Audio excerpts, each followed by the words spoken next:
Do you ever just lie back after a long, grueling day and try to think only for your brain to be completely fried? Well, get used to it because in the age of consumerism, you don't have time to think. You only have time to spend, spend, spend. Consumerism is a worldwide epidemic that has us at the mercy of tech oligarchs that influence our screen time as well as our spending habits. In this age of consumerism, it's no coincidence that the poor are getting poorer while the rich are getting richer. People are spending more than ever while our wallets are feeling lighter than ever. Not only are we thin in our pockets, but more and more of our precious time is being spent. Consumerism has evolved from a pastime into a deal with the devil. So today, I will be diving into the dangers of consumerism and how it is dooming our society. A major part of consumerism that affects our everyday lives is media consumption. Social media specifically has become the poster child of consumerism. Nowadays, social media platforms are engineered to bind us to our screens for as long as possible. Curated algorithms are starting to read our minds and spoon feed us endless content as a means to squeeze the dopamine out of our brains. Dr. Anna Lembke, author of the New York Times bestseller Dopamine Nation, touched on this and more in an interview with Stanford University. She said, "Dopamine is triggered by our brain's search and explore functions, telling us, hey, pay attention to this. Something new has come along. Add to that the artificial intelligence algorithms that learn what we've liked before and suggest new things that are similar but not exactly the same, and we're off and running. Further, our brains aren't equipped to process the millions of comparisons the virtual world demands. We can become overwhelmed by our inability to measure up to these perfect people who exist only in the matrix. We give up trying and sink into depression. Upon signing off, the brain is plunged into a dopamine deficient state as it attempts to adapt to unnaturally high levels of dopamine social media just released. It's no wonder that we barely find joy in our hobbies anymore. By the time we've gone down another TikTok rabbit hole, our brains are tapped out like they just fought Prime Muhammad Ali. So not only are we giving these social media platforms our precious time, we're also giving them countless supplies of dopamine to keep us hooked like a bunch of fish. But this is honestly just the tip of the iceberg when it comes to the constant use of social media. What if I told you that constant social media use could correlate to memory loss and possibly dementia with long-term use? A study done by BMC Public Health focused on over 462,000 participants from UK Biobank to figure out if longer screen times could be associated with dementia and Alzheimer's. The follow-up time was 13 years, and the results were intriguing to say the least.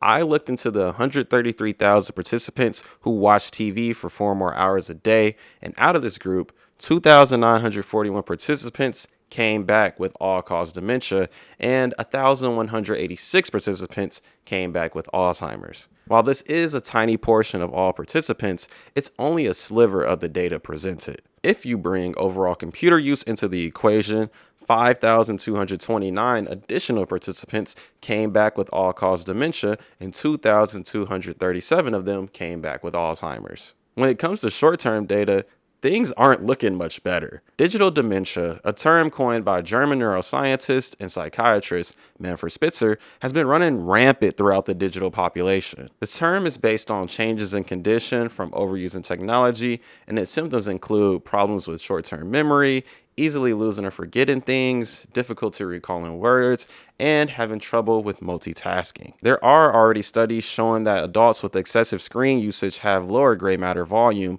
which is the brain tissue essential for daily human functions such as movement, memory, and emotions. So not only are we developing the memory of a goldfish, we're also impacting our motor functions and putting our emotions into disarray. Our gray matter isn't supposed to decrease until we get older, so the fact that we're already drying it up is concerning to say the least. At this rate, we'll soon be walking around like we got hit with the memory wiper from Men in Black. In addition to the potential health issues that arise from constant social media use, one important thing to think about is the unrealistic expectations it fosters. Social media presents these images and videos of famous people with slimmer bodies, all the money in the world, and fame beyond imagination. Yet some people fail to make this distinction between the real world and what these celebrities want you to see. Now, I don't want to dunk on cosmetic surgery or Ozempic in this video, but there are plenty of people out there who edit their photos to appear a certain way. Fashion magazines have been using Photoshop for years to make their models look flawless. But for those who constantly use social media and see these people all the time, it could lead them to create unrealistic body expectations for themselves or others. Self-esteem and self-hatred issues could develop as well. Trigger warning here, but the most worrying thing that could come from this is the development of eating disorders to achieve these desirable physiques. A group of researchers from the University of Rome, Tor Vergata, I hope I pronounced that right, found that everyone's favorite clock app actively promotes pro-anorexia and bulimia content. This actually led a 14-year-old girl in Italy to develop eating disorders herself after going down this rabbit hole, eventually ending up in the hospital. Thing is, this content is usually hidden under the guise of thinspiration, making it more appealing to the impressionable audience of children and teenagers. This also allows said content to avoid the relatively flawed content filters that are present on the platform. Another major aspect of media consumption comes in the form of streaming services. Nowadays, there are countless streaming services competing for our time and money. On average, Americans are spending $69 a month on streaming services, marking a 13% year-over-year increase. This adds up to around $828 per year, and this number will only go up since these streaming services always feel the need to raise their prices. Like, I swear to God, Netflix is always changing its damn prices. You could blink and boom, there's a $5 increase per month. Even with these price increases, you still get ads on certain platforms. I don't know if it's just me, but I feel like getting ads for something I paid for is ridiculous. Back in the Stone Ages, it seems like, Hulu had a free tier with ads, and I think it was $7 or $8 a month without ads. These companies have gotten so money hungry that they feel the need to slap you with 2 to 3 minute ads on top of you already paying. Another thing that pisses me off are the different tiers on these streaming services. The fact that you gotta pay $7 to $16 more a month on Netflix for 4K streaming and account sharing is wild to me. The crackdown on account sharing was personally the last straw for me. Like, my family used to have one account that everyone would use because it's not cheap to stack up all those Netflix accounts. But then Netflix swooped in like the feds and made sure that people stopped that shit. Also, why are people barely talking about the fact that Netflix is literally using AI in their movies? Like, y'all are cutting corners with slop and still waxing. I haven't even mentioned the time we spend with these streaming services. A study conducted by the market researcher Talker Research revealed that American streaming service subscribers spend a whopping 110 hours not even watching content, but browsing for it a year. That's nearly 5 days down the toilet, just looking for something to watch. And while spending more money sucks, at least you can get that back. I'm not gonna lie, this streaming service shit is low-key making me switch to physical media. I mean, you own it, there are no ads, and you can back it up digitally so you can watch it from your device of choice. Also, secondhand stores sell both DVDs and Blu-rays for cheap. I recently bought Aladdin, the Incredible Special Edition DVD, GOAT movie by the way, and the first season of Weeds all together for like $12 at a thrift shop. I know Christopher Nolan recently said something about the importance of physical media as well. So yeah, let's just listen to the guy who made The Dark Knight. But streaming services can't hold a candle to another important issue keeping us in the grasp of consumerism, and that's overspending. I'm gonna let y'all know there will probably be some pocket watching in this section, but it's all in good faith. Online shopping has been around for nearly 30 years, but in recent times, I feel like it has become so overstimulating, especially with those spinning discount wheels. Whoever came up with those needs a raise, because they got people hooked like crack in the 80s. These online shopping platforms have found ways to incentivize users into spending more of their money by offering what seems like good sales and discounts. But when you look further into them, you start to realize that these sales are a sham most of the time. These are just classic FOMO tactics that have been cranked up to the max as a means to legally run our pockets. Yet, we still fall into this trap because we'll see a big discount on something we haven't thought of in ages and just pull the trigger. Now, let me make this crystal clear.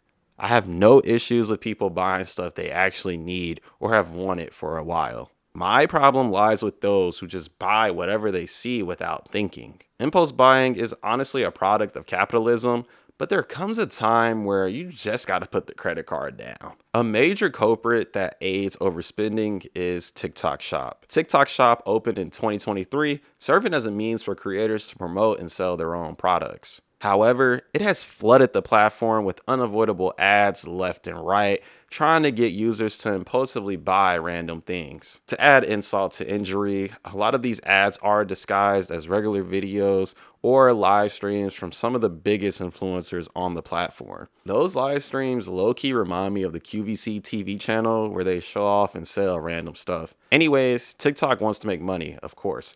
So these ads might have more spotlight in the algorithm so they can convert users into customers. As a result of this, CNBC reported that Americans spend an average of $32 million a day on TikTok Shop, and around 58% of all users on the platform have used the shop in some capacity. I want to clarify that I have no issue with people who actually create their own products using TikTok Shop as a means to make money and expand their business. It is a massive platform with the ability to reach people all over the world. However, I do take issue with those who resell products from other platforms like Temu and Etsy for less money as a means to dropship. Another problem I have with it is the promotion of fast fashion. Fast fashion is notorious for its environmental impact, as the fashion industry makes up around 10% of global carbon emissions. Believe it or not, this is as much as the entire European Union. It also dries up water sources all over the world and pollutes rivers and streams. On top of that, the fashion industry is a labor-intensive field that relies on sweatshops where workers will make pennies on the dollar with no benefits, harsh work conditions, and egregiously long shifts. The biggest players in fast fashion are places like Shein and H&M, but now TikTok Shop eats a good slice of that pie, with its highest buy-in pool being the women's fashion sector. As TikTok takes up a lot of people's screen time, it becomes easier to push the shop and its ads down its users' throats. It feeds on impulse buying, as it convinces people to buy stuff they've probably never wanted before. Yet, all of these things culminate into a bigger and more serious problem. Oh my God, bro. Oh, hell no. Everyone's favorite topic, wealth disparity. Over the past 40 years, wealth disparity has widened by such a large margin. Information provided by the National Bureau of Economic Research indicates that the rich are getting richer while the poor are getting poorer. As of 2019, the top 5% of the richest Americans own 2/3 of the wealth in the country. In terms of household wealth, the top 0.1% skyrocketed to over $100 million in recent years, in comparison to $72,000 for the bottom 40%. People like Jeff Bezos have more than doubled their wealth since 2020. And guess whose backs he's made most of that money off of?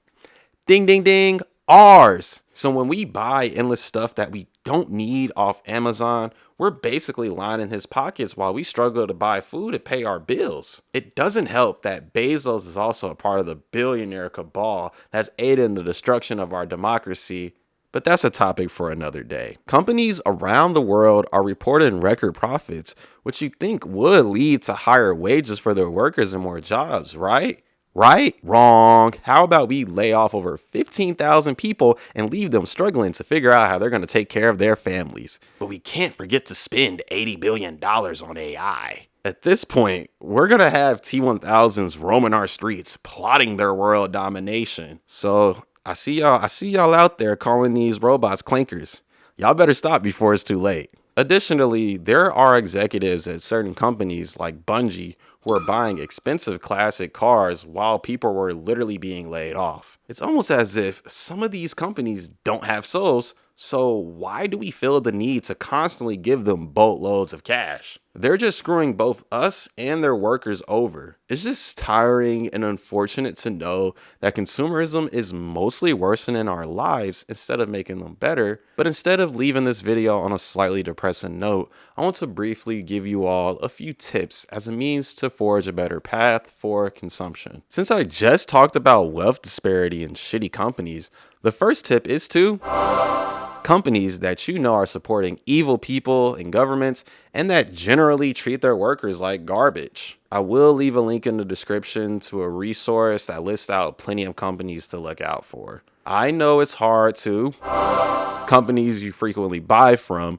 but just try not to buy anything from them for a while and seek alternatives until they get their shit together. Another tip is to simply think about why you want or need something before you impulsively buy it. You could write a short list of reasons as to why you want or need that product and weigh the pros and cons of it. This will definitely give you more insight into what you actually want or need rather than these companies trying to force feed you with endless products. The last tip is to block out a period of time every day where you put up your devices and just think or read. It doesn't have to be a long block either. It could just be 10 to 15 minutes while you wind down for the day. I promise you, it will leave you with a clearer mind instead of being overstimulated right before you sleep. It's been working for me as I've been reading 1984 by George Orwell right before I go to bed. Yes. I know that maybe isn't the best book to be reading in a time like this, but it's an important story. It also gives you time to reflect on things, which I feel like we have little to no time for nowadays. I don't want this video to stop people from using social media, watching TV here and there, or buying things that they genuinely want or need. That would be unreasonable of me. These are all pastimes that have become a daily aspect of our lives, along with all of our other hobbies. I just want to raise awareness for the dangers that come with consumerism, especially in a day and age where our participation in the world and our communities is vital. Anyways, if you're new to the channel, welcome. Feel free to subscribe for more commentary content like this, and please spare a few hype points for me so the algorithm will push this video out to the people. It's a new YouTube feature that helps smaller creators like myself, so any points would be appreciated. Also, leave a comment about any topic in this video, and I'll do my best to respond to all of them as long as it stays civil. Thank you all for watching, and please do great things every day. No, you don't need that little boo-boo.